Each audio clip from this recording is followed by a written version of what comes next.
Tonight, Nigel Farage is urged to get a grip as Reform drops 3 election candidates over offensive social media posts. But Farage has gone on the attack, accusing 2 broadcasters of political interference. Also tonight, at a rally in London, Keir Starmer says the Tories could still win the next election if people think a Labour win is in the bag. And in France, Marine Le Pen is on the brink of power. We'll count down to tomorrow's parliamentary elections there. Plus, from Cameron to Sunak, have the Conservatives wasted the last 14 years in office? I'll speak to political historian Sir Anthony Seldon, who's been trying to answer that very question. And we'll hear from Professor Brian Cox as he reunites with his old band D Ream at Glastonbury. And I'm sure you can guess which song they played. All that and more with Claire Pearsall and Max Wilson with me for the next hour. It's Saturday, I'm Ali Fortescue live from Westminster, and this is the Politics Hub.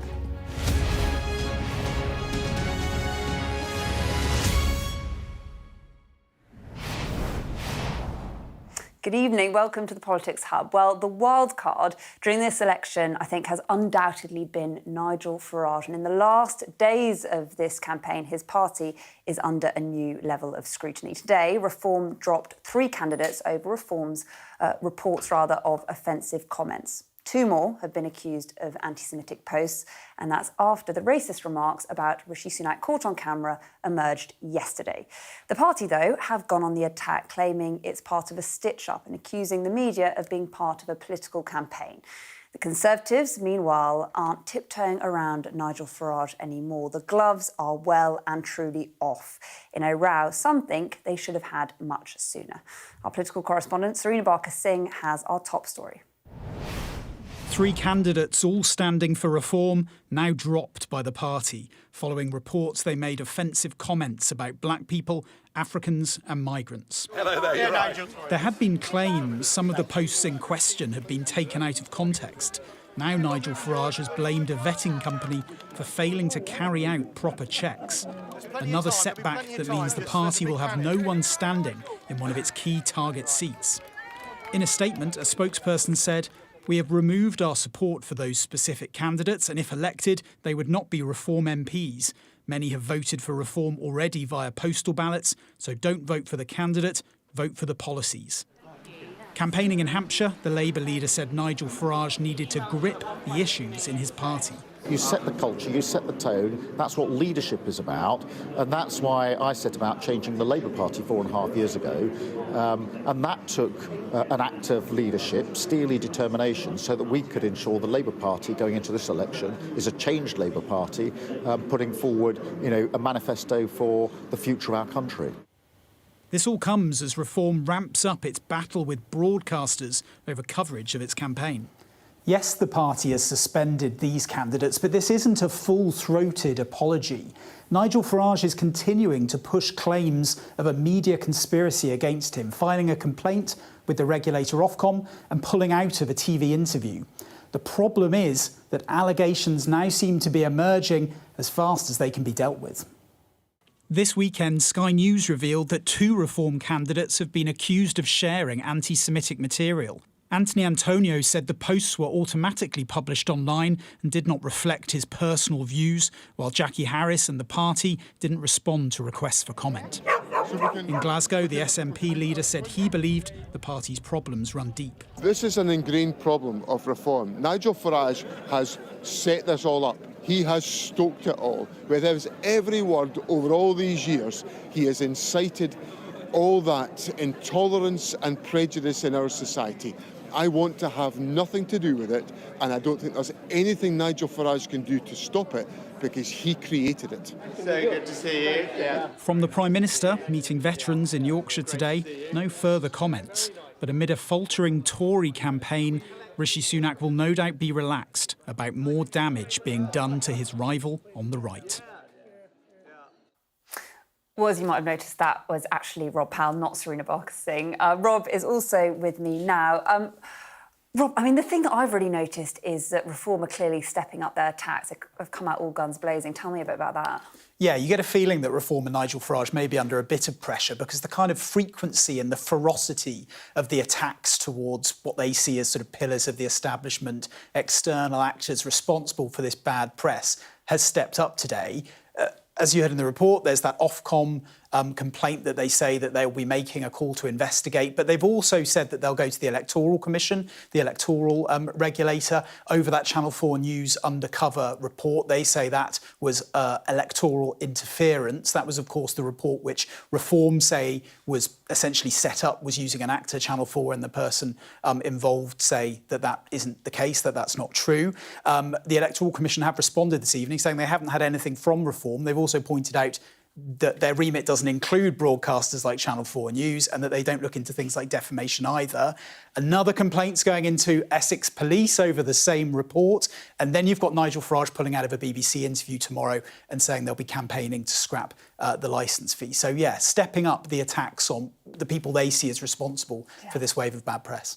Lots going on there. And very briefly, I mean, in terms of the politics, what's this going to mean for votes moving around? It's interesting because I think a bit like the row over Nigel Farage's comments about Russia and Vladimir Putin, I think how many votes this shifts around sort of depends on how signed up you are to the Reform agenda in the first place. I think for kind of hardcore Reform supporters, well, they'll probably be reaffirmed in their belief that Nigel Farage is the only person speaking the truth.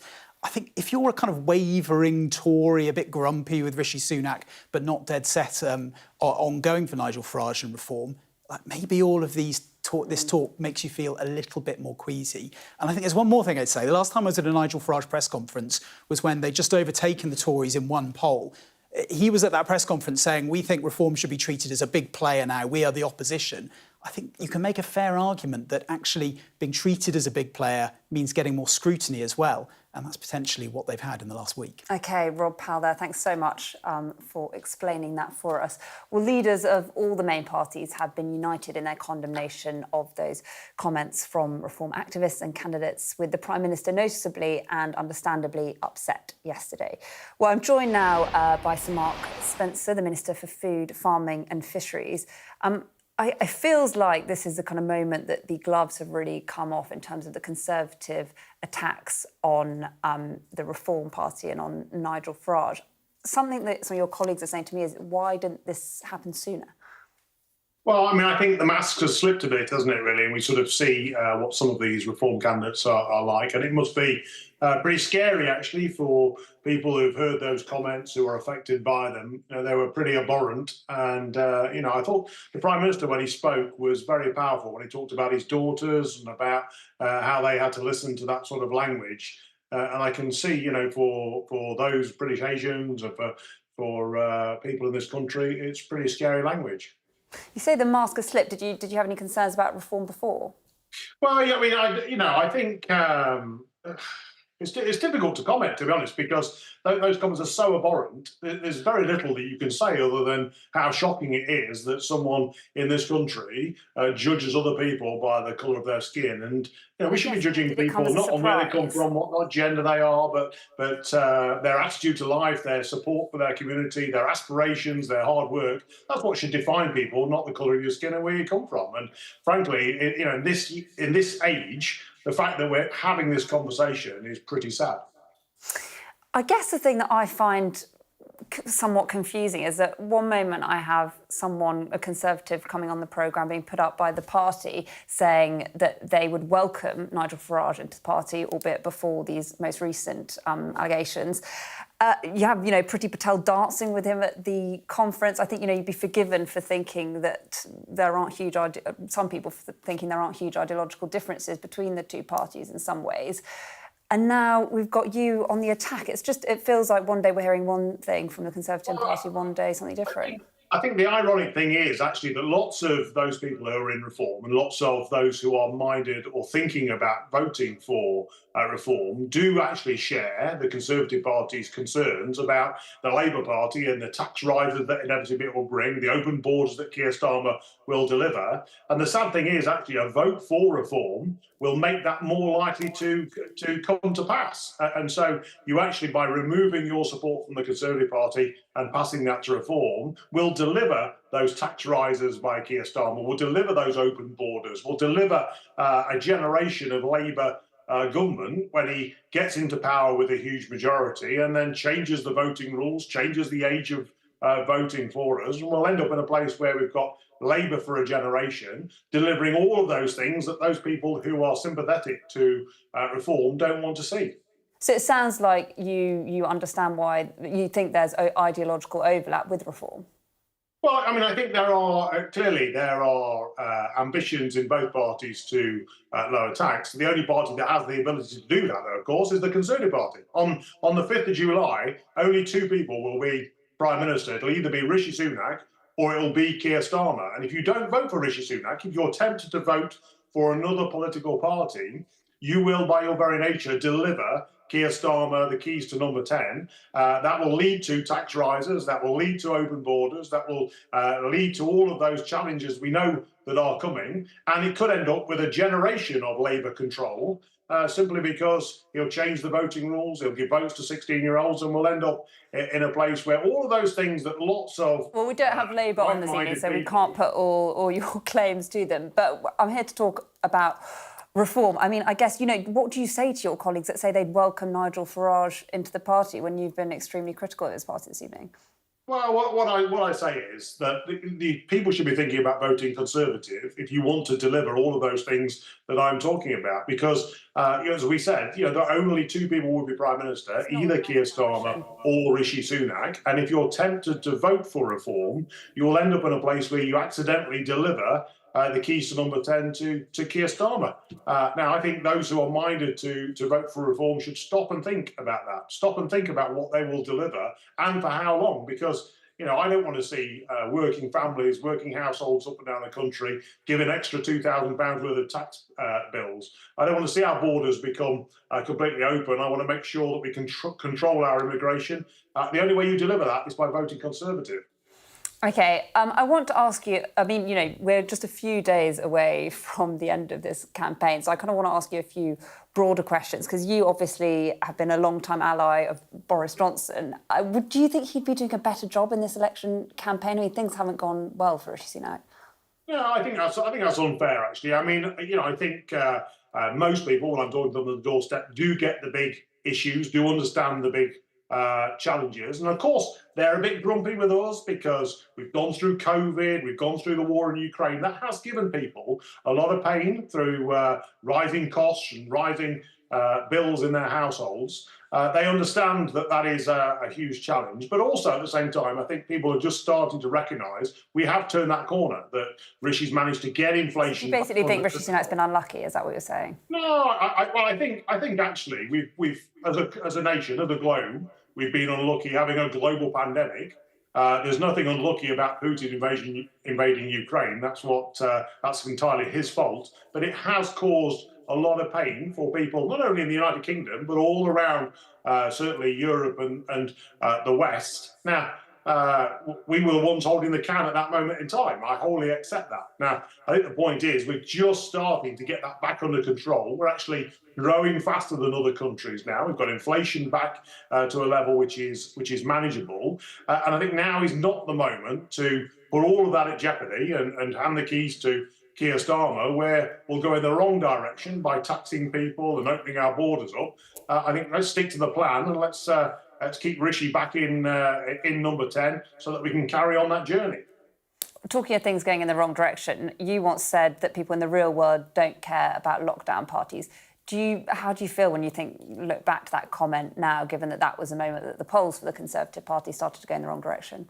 Well, I think actually there were a lot of people throughout the civil service and throughout the government at that time who put a lot of effort in to trying to solve those challenges of COVID. Obviously, Boris, as Prime Minister at the time, was. So I'm asking you about those comments specifically. You know, do you regret saying that? I think looking at COVID, there were huge challenges, both for the government, for us. We'd never been through a global pandemic. You know, we were trying to deal with something that was completely unknown. We didn't know wholly the direction it was going to go. And of course, there were, I'm sure, mistakes on the way. That's what the COVID inquiry is there to determine as well. And, you know, I think that will make interesting reading. All right, Mark Spencer, thank you so much for joining us on the Politics Hub this evening. And that story is sure to feature in tomorrow's papers. We'll have our extended press preview and news review from 10:30 this evening with tonight's news and tomorrow's headlines. Joining us will be journalist and author Christina Patterson and Henry Hill, the deputy editor of Conservative Home. Right, let's bring in our panel, shall we, for this evening. Former advisor to the Conservatives, Claire Pearsall, and Max Wilson, former advisor to the Labour Party. Thanks both for joining me. Let's start by talking about the ongoing claims around reform. I mean, it feels like, Claire, do you think that the Conservatives should have been more on the attack with reform sooner? Yes. Absolutely. I'll give you the straight answer that Mark Spencer didn't.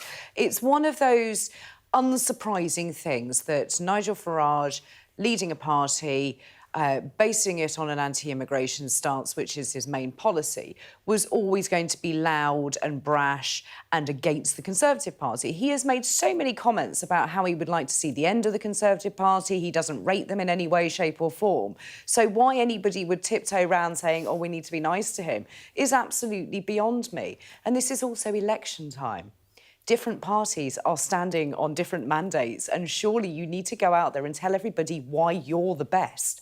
Isn't that the whole point of what we do at election time? You want to tell the public, this is what we're going to do, we're going to make your lives better, not start looking at other parties and see if you can do a deal with them. I just think that is the wrong approach, and it's disingenuous to all of the voting public. Did the Tories get too close to reform, Max, do you think? I think so. I think when you were talking your previous a few minutes ago about Priti Patel dancing there and being Suella Braverman being open to for us joining the party. I mean, it seems a bit mad to me that in a short campaign you're actually entertaining the idea that your rival might actually join the party. But I think that represents a strategic challenge that the Tories have got, in that they would see reform voters as being almost their natural part of their natural coalition who have strayed from the true faith. So they can't go too attacking on reform because ultimately they need to attract reform voters and bring them back to the Tories. But I think that the comments that have come out in the last few days have been so utterly appalling that they've kind of done the hard work for the Tories, in that now they can point to them and say it's demonstrable that these people are racist and homophobic and horrendous. Do you think this is a kind of, do you think Nigel Farage can recover from this, Claire? It's difficult to see how. I'm not convinced that it's going to make any difference to those people who are those real dyed-in-the-wall reform supporters. They are always going to vote for him. But I think that those who are angry with the Conservative Party, and it is quite right as what Rob was saying, that those people that are angry with the Conservative Party who were flirting with reform are now going, actually, I'm not sure, that may have just crossed my line with Ukraine, and then with the latest racism row, that certainly makes them incredibly uncomfortable. But it isn't going to dent that popularity that he has with some people. And he has enlivened politics. Whether you love him or loathe him, he has brought in a certain dynamism to what was a pretty dull campaign. It doesn't mean that it's right. It doesn't mean you can get away with saying these things. And what needs to happen is more scrutiny on the policies. If he really wants to be the opposition, then he needs to stand up and be counted, and he needs to have his policies looked at properly and not just ditch out of interviews because he's having a tantrum. Yeah, it does feel like we're starting to see much more scrutiny on the Reform Party. And I feel like, I don't know if you think I'm right, but he's been trying to soften his image somewhat. I remember seeing this campaign video of him in a field with a dog. Do you think it's those kind of wavering voters that aren't necessarily your traditional Reform voters that are going to cause the problems there, obviously? Yeah, I think the first couple of weeks of the campaign, you had shots of, he's in the pub with his England shirt and all this nonsense, looking like a man of the people and all this nonsense. I think the Russian comments in particular the way that he doubled down on those, I think demonstrates that he's almost going for a core vote strategy all of a sudden with reform. Similar to the way the Tories are going for a core vote strategy, reform seem to have as well. And so if you're going to do that, well, that's electorally problematic because you're diminishing your pool of voters. And then with these comments that have come out, not only are you going to have to even more rely on those because any wavering Tory reform voters are now going to absolutely turn their nose up at reform and potentially going back to the Tories. So I think reform have got some real challenges. Whether it's going to be enough to actually make a difference in this election, I'm not sure, because the Tories are in trouble across the board, really. Yeah, and I was looking at the demographic of the most undecided voters, and I think it's women in their late 50s, early 60s. I guess those, and they're people that voted Conservative in 2019, those don't necessarily sound like reform voters to me. I don't know what you think, Claire. It's probably people that Labour have got their eye on.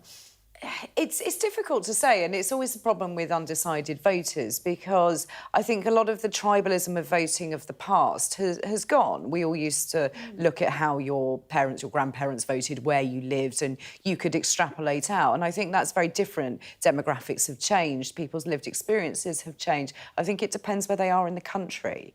So if he's going to go after all of the women, perhaps better not just always be in the pub with your football shirt on. Now, a lot of women do support football, but it's not quite the image you want. And I do think what you were saying just now about the video in the fields with the dogs, maybe he was looking to get a more female-centric vote. But unfortunately, the majority of the high-level individuals in reform are men. I think just to pick up on that, I think when you were talking about how nowadays the voters are more electorally flexible, they're more willing to try out different parties, it does work both ways as well. So if there are Tory voters who were looking to go reform, now they see these comments and it doesn't take much to bring them back either. And I think that's something that these comments probably would have done. Yeah, and I do think that we need more women in politics. This is always something that I bang on about endlessly and get a lot of abuse for. But I think you need it, and I think you need to perhaps sometimes calm down the rhetoric that comes out from all parties. And it's not just reform, it is all parties suffer from that. And interesting that reform seem to be doing quite well amongst young men. Anyway, we will come back to you in a moment because there's lots to cover. You're watching the Politics Hub coming up.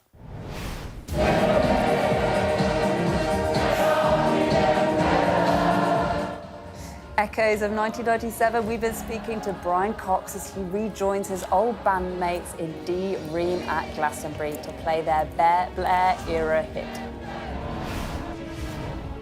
The polls tell us 14 years of Conservative government is about to come to an end, so what would their track record look like? Political historian Anthony Seldon's been answering that very question. And coming up next, celebrity endorsements. A Saturday night rally Starmer may look like he's preparing for power, but insists it's not in the bag.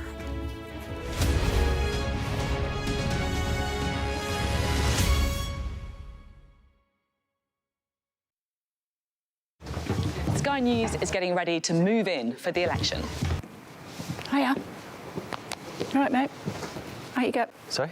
Come on, let's go. Is this a prank? Is that Beadle's about or something? Yeah, Kay's about. Ed's already measuring up the screen. Well, this is fantastic. We're going to have maps there, charts there, more data over there. As they feel the pressure, you've got to go tight in. And you can both... We're gone as well? Gone. Oh, God. I'm not joking. We've not got all night. Yeah, I reckon we can work with this. This place will be our home on Election Night Live, and we'll be ready to bring you the full story first, here on Sky News.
Well, it's the final weekend before the election, believe it or not. So let's look at where the parties have been focusing their campaign efforts. It is Armed Forces Day, it is worth saying today. So the Conservatives, the Prime Minister, has been meeting veterans at an event near Catterick in North Yorkshire, not far from his constituency, where he hailed the duty, dedication and selfless personal sacrifice of servicemen and women. Then he embarked on a community visit down here in northwest London. Liberal Democrat leader Sir Ed Davey promised to reverse cuts to numbers in the armed forces as he set off on a 1,300-mile battle bus tour from John O'Groats right up here in Scotland down to Land's End down here in England. You know we're nearing the end of a campaign when those sorts of journeys are happening. The SNP's leader, John Swinney, has been campaigning in a couple of areas in Scotland, including in Glasgow, where he told voters a Labour government is a foregone conclusion. As for the Labour leader, Sir Keir Starmer, he's been at a veterans' coffee morning down in Hampshire, where he pledged to lead a government of service if elected. And this evening, he's held a rally in central London where there were celebrity endorsements and a warning that the Tories could still win the election. Well, our political correspondent, Serena Singh, was there. She joins us now. Hello, Serena. Give us the headlines. We've had some celebrity endorsements, haven't we? We have, but it was a bit of a hard event to describe. When I asked the Labour Party how they would describe it, and I asked many times, they didn't really have a word except for event. It was sort of a TED Talk meets a political rally. Early doors, it definitely felt like there was a bit of a party in there, but be under no illusion, this was for us. It was in the heart of Westminster, packed full of activists, but it was much more relaxed than we've seen campaigners during this election. Keir Starmer's central message, though, was very clear. He was saying that without people voting for them next week, it wasn't a done deal. This is him earlier. Imagine, if you dare, waking up on July the 5th with the Tories back in. It could happen. If we take our foot off the gas, if people think it's in the bag, undecided voters, and there are millions of them, it could happen. And how does that feel? How do you feel about the future of our country on a morning like that, to see the Tories back? And Serena, there was obviously a packed-out hall. I hear there were a few celebrity endorsements. Tell me a bit about that. Yeah, there was one member that attended actually came up to me afterwards and described it as a lovey fest because of all of these celebrity endorsements. So there was Bill Bailey and June Sarpong in person, and then Elton John and Kit Harington via videos. I think we have some words from those videos from Elton John and Bill Bailey. It's heartbreaking to see the hopes of Britain's next generation of creative talent downtrodden and destroyed by bureaucracy and red tape. The rich cultural exchange and education that informed my early years and paved the way for my career and success is drying up and in danger of dying out completely. What makes me really angry about the last 14 years of Tory government, never mind all the shambles and the chaos and the incompetence, well, there is that, obviously, but it's really the feeling of neglect, of missed opportunities. These 14 years have diminished a sense of what is possible, of what Britain is capable of what we are all capable of. 14 years of neglect. We say, enough of that. 14 years of waste, it has to end. And it's interesting, isn't it, Serena, that Starmer warning it's not in the bag, but also holding an event which just felt to me quite celebratory. You've been on the campaign trail with the Labour team throughout the campaign. How confident do they seem right now? Well, I think tonight's event gave a bit of an insight into how they're feeling, really. And it did tell us a lot about the mood. Like, clearly they feel like they have a little bit of room to breathe at the moment. And interestingly, characters that you never normally see out of headquarters, like Morgan McSweeney, the famous Labour strategist, was there in attendance. the whole event typified the campaign, this big idea of promise, but penned in by pragmatism. So while it might seem that throwing a party before the election has even happened might seem a bit presumptuous, it felt like the team needed a bit of a breather. They've been working tirelessly through this election, and this was perhaps the little bit of air that they'd come up to breathe before the final push next week. Serena, thanks so much for joining us at that event with the Labour leader. Well, Sir Elton John is just the latest celebrity to endorse a political party. In fact, politics and showbiz has, as we know, long gone hand in hand. Here are the comedian and DJ Kenny Everett and film director Michael Winner posing for a picture with Margaret Thatcher at a youth Tory rally in 1983. And we also have songwriter Noel Gallagher, who became closely associated with Tony Blair when he was Prime Minister, pictured here. An official reception held at Downing Street in July 1997. And in 2010, Take That star Gary Barlow came out in support of David Cameron's campaign for Prime Minister. And actor and comedian Rob Delaney was proud to endorse Jeremy Corbyn as Labour leader in 2019. So there you go, we've been digging through the archive. Let's bring our duo back in, Claire and Max. Max, do you think these celebrity endorsements help things, shift the dial? They're not going to hurt. It's not a bad thing. Do you think it kind of gives a sense of, you know, rich celebrities on the side of politicians? No, I don't. I think it's a good thing. I think it's demonstrating more people that want to support Labour. I think that it shows this widespread support. I don't think it's going to shift the dial. I don't think it's necessarily even going to increase more votes. I think it's a nice thing to have, but I don't think it's a prerequisite to winning or anything like that.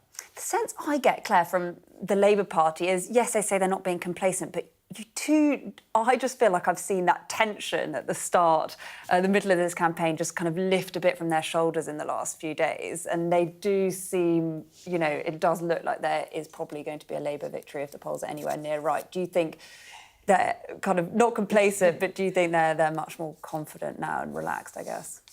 I'm not sure if it's relaxed. I think they're going into the sort of final straight feeling a little bit stronger than other parties is all I'll take. But anybody that has worked in elections knows that as soon as you start that final week, the pressure comes back on again. I think it's this last weekend, it's the kind of let's just make sure everybody's all right, gather everybody together. It's that kind of behaviour I think you're seeing.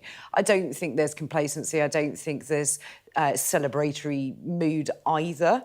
I think all parties just want to give all of their campaigners and activists a bit of a breather before what is going to be an absolutely mad week coming up. But the celebrity endorsement thing, I think that's really gone out of fashion. I mean, just looking back at the photos, it's quite funny to look at that with the Kenny Everett and the cool Britannia of Tony Blair. But it has sort of slid away over the years, and I do wonder if people are sort of looking at it. I think I'd be more impressed if it was, you know, sort of Margaret from Burnley telling us exactly why she's voting for whichever party she's voting for. I think we're now in the realms of understanding that real people want to see people like them, not necessarily very rich stars on the screen. I just want to bring you a little clip that we have. This is kind of behind the scenes at that speech, a moment between Keir Starmer and his wife, Victoria. Let's have a listen. Thank you. We've got a little stuff with it. Brilliant. Is that all right?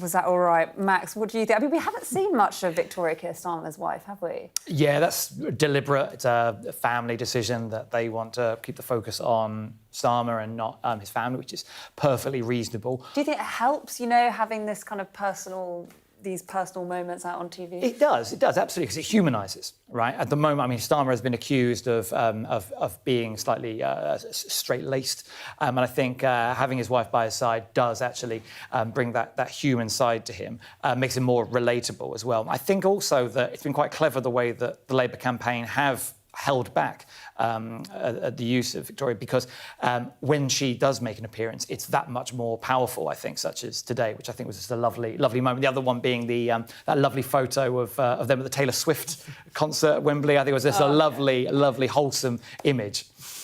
That was very, yeah, that's absolutely right. That felt like kind of one of the first times we'd really seen him relaxed and personal. Thank you both. We'll come back to you. Coming up next on the Politics Hub. The polls tell us 14 years of Conservative government is about to come to an end. So what would their track record look like? Political historian Anthony Seldon's been answering that very question.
Hello, welcome back. Now, this time tomorrow, we are very likely to be talking about elections in France. After disastrous results in the vote for the European Parliament, President Emmanuel Macron, you'll remember, took a big gamble, calling a snap election. Now, with the far-right popularity surging, that looks increasingly like a mistake. Ahead of tomorrow's first round, our international correspondent John Sparks has been speaking to volunteers on the streets of Paris. The people of France weren't expecting an election this summer, and the result for many could come as a shock. The nation, it seems, now favouring the hard right. The party of Marine Le Pen is ahead in the polls, and her clean-cut protégé may become the next Prime Minister.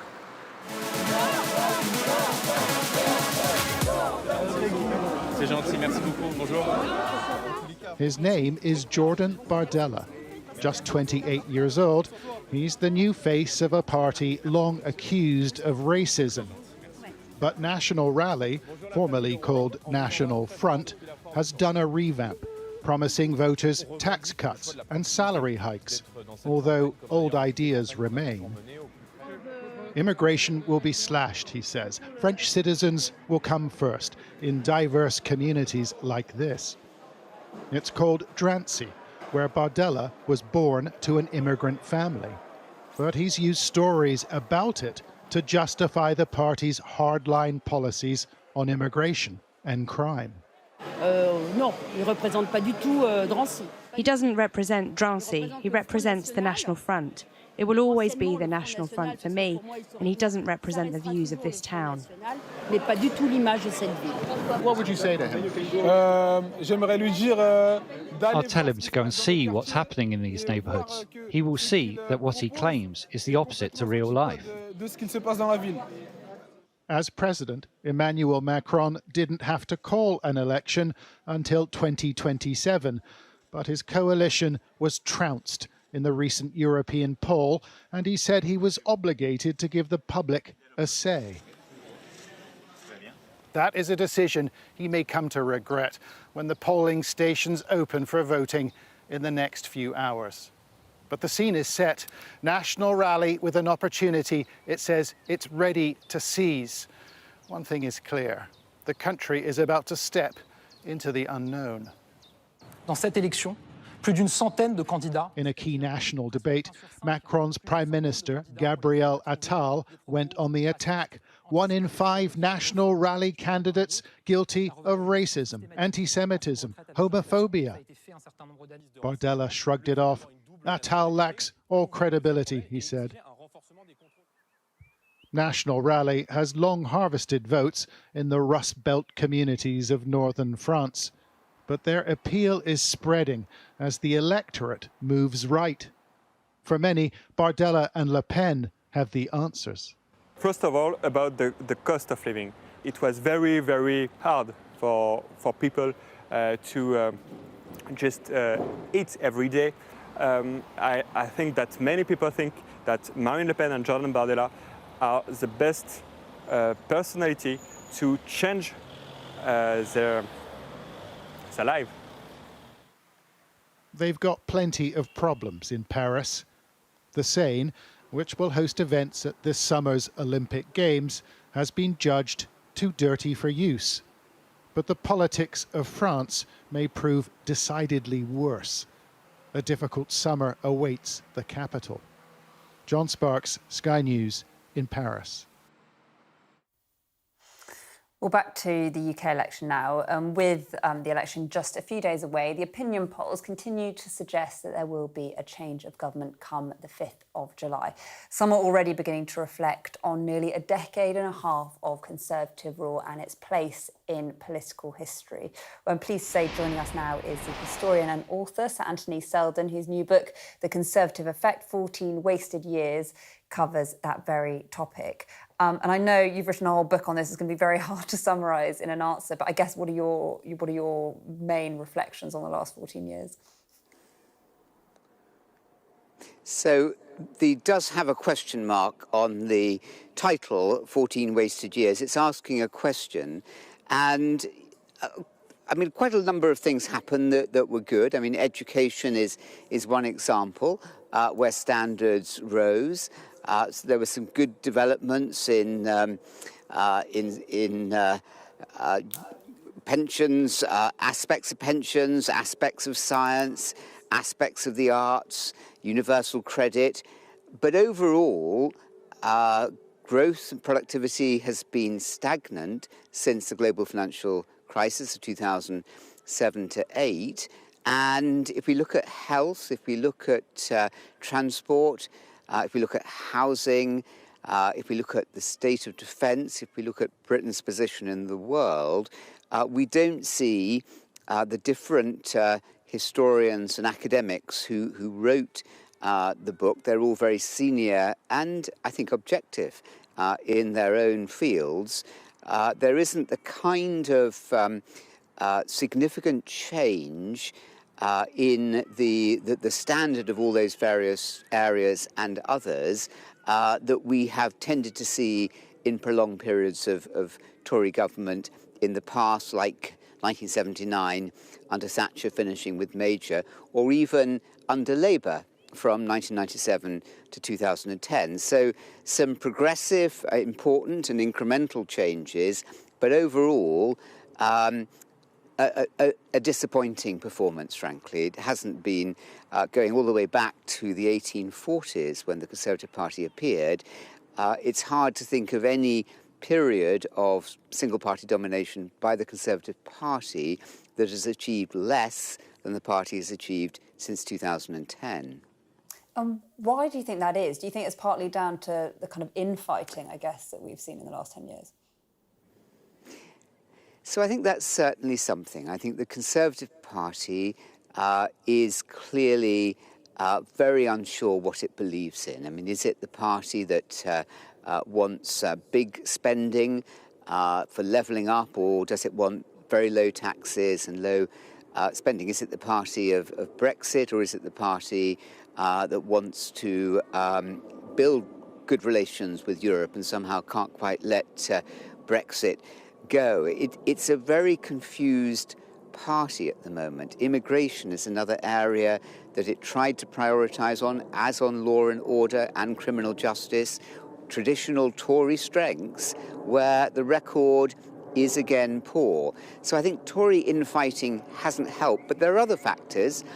It didn't help having so much churn of cabinet ministers and indeed civil servants, and having 5 prime ministers, and all of them with different visions. It was the flip-flop of policies. David Cameron had one agenda, Theresa May, Boris Johnson, Liz Truss, and now Rishi Sunak have all had different interpretations, have taken the party in different directions, and it's the lack of a consistent policy. If we look at periods of one-party domination that have really had a big effect, like Labour after the war, for example, or the Tories since 1979, there was a consistency of both personnel and purpose, and that is what we have been missing. But I think, just to mention, if I can, very quickly, there were huge shocks, the global financial crisis, which I mentioned, but also Brexit, albeit self-imposed and albeit the benefits weren't realised. There wasn't a clear enough plan. If you're going to do something that major to the country, you have to know exactly what you're going to be doing with it. And then, of course, COVID, not very well handled internationally, and then the Russian invasion of Ukraine and the price rises, again, could have been much better handled. So if we look back at really successful governments in British history, and indeed governments abroad, the best are able to cope with and turn these big shocks to their own advantage. That was, for example, what Maggie Thatcher did very successfully. It's what, after the Second World War, Clement Attlee did very successfully. They were unable to get a win out of those disadvantages and shocks. So that was another factor. But, you know, as I said, I don't think it's totally wasted, but I think there were so many opportunities that the Conservative government could have had for consistent and thoughtful policy making, and it simply hasn't happened. Lots of expectations aroused and unfulfilled. So that leaves a big legacy in the in-tray, doesn't it, if Labour does indeed win on Thursday.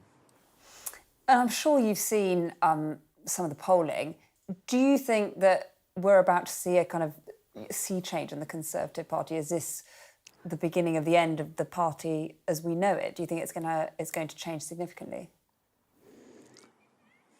So I do think that Rishi Sunak and Jeremy Hunt principally, but with some very experienced people like David Cameron in the party also, I think they have provided a stability on an incredibly unstable party in the last year and a half. But I don't think that's going to stop a very significant victory at the moment for Labour. And this is what happens at the end of a prolonged period of government. The surprise really is that it wasn't a surprise. We should have known that the Conservative Party was not going to win. Never in modern political history since 1832 has any party ever won 5 general elections in a row. It was never going to win. And I think they'd have done better to have had more realistic objectives to put national interest above partisan interest, and I think that would have served them better in the polls. But it is going to be a colossal Labour victory, akin to 1945, that enormous victory, 1966 for Harold Wilson for Labour, or 1997 for Tony Blair. So Anthony Seldon, I wish we could talk for longer, but thank you so much for joining us. Really interesting to speak to you. Well, still to come on the Politics Hub.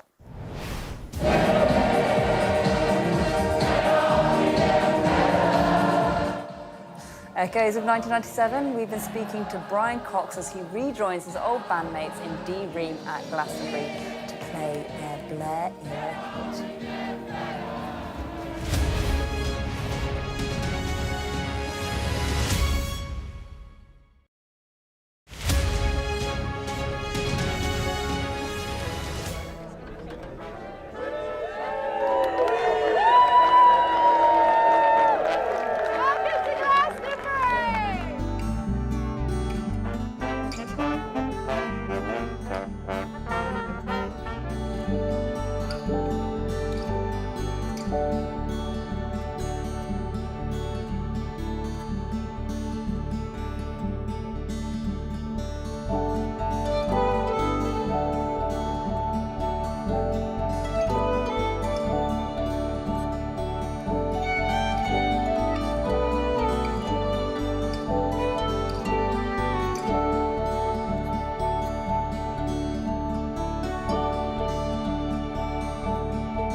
I'm David Blevins, and I'm Sky's senior Ireland correspondent.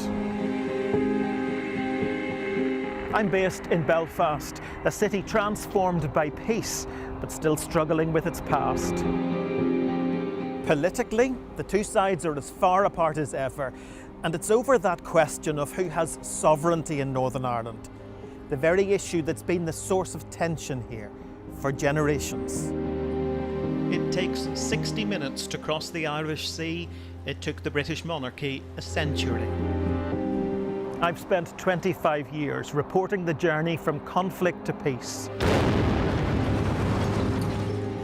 The political parties of Northern Ireland have reached agreement. We help you understand the world with us. Today, we have reached an agreement with the Conservative Party on support for government in Parliament. We already know what the government gets out of this deal. What exactly does the DUP get out of it? Well, £1.5 billion. Welcome to Winterfell. It's an iconic location in this globally acclaimed drama. Ophelia was the most powerful hurricane this far east in the Atlantic on record. You can't live in a place like this and not appreciate the environment.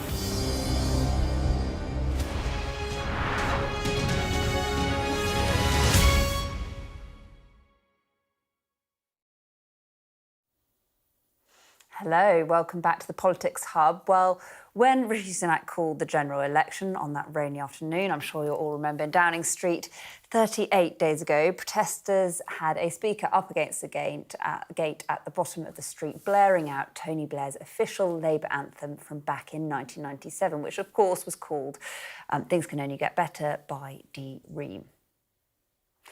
At that very moment, Professor Brian Cox, the broadcaster and D Ream's keyboardist, messaged his old bandmates to say, "Oh God, not again." Fast forward to Glastonbury this weekend, and the group, with Cox back on the keys, have been reunited. They've been speaking to our art and entertainment correspondent, Katie Spencer.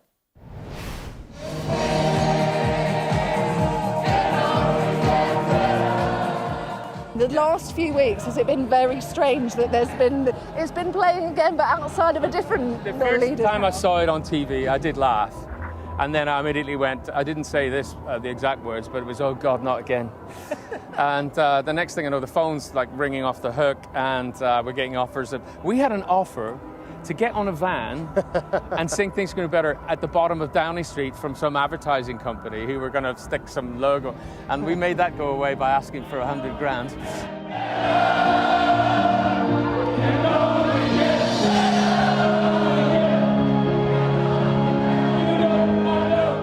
everybody remembers that moment in history, a new day is dawning.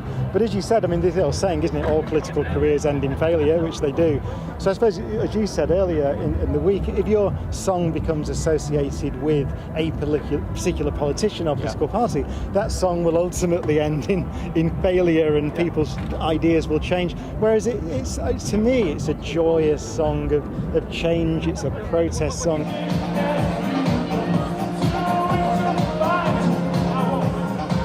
It is a song of hope and joy, and where it comes from is just to entertain people, make people happy, regardless of their political persuasions. You know, it's time to forget that and just enjoy yourselves, you know?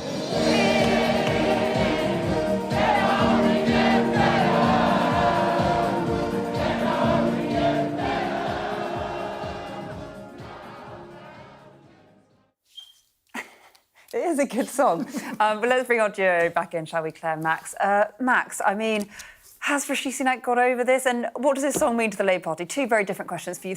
Yeah, they are two very different. The first one... Let's answer the second one, actually. OK, let's move on to the second one, because, I was smiling watching that, because any Labour advisor or Politico just has a big grin when they hear that. It's still...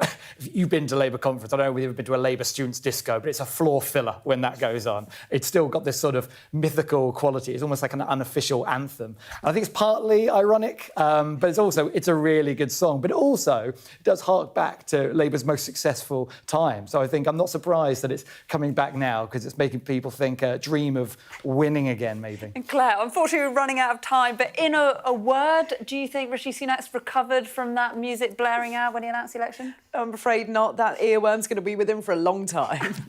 OK, thank you both, Max and Claire. Lovely to have you on the panel this evening. Well, that's it from us tonight. We'll see you tomorrow at 7. Up next on Sky News, Barbara, Sarah will be with us.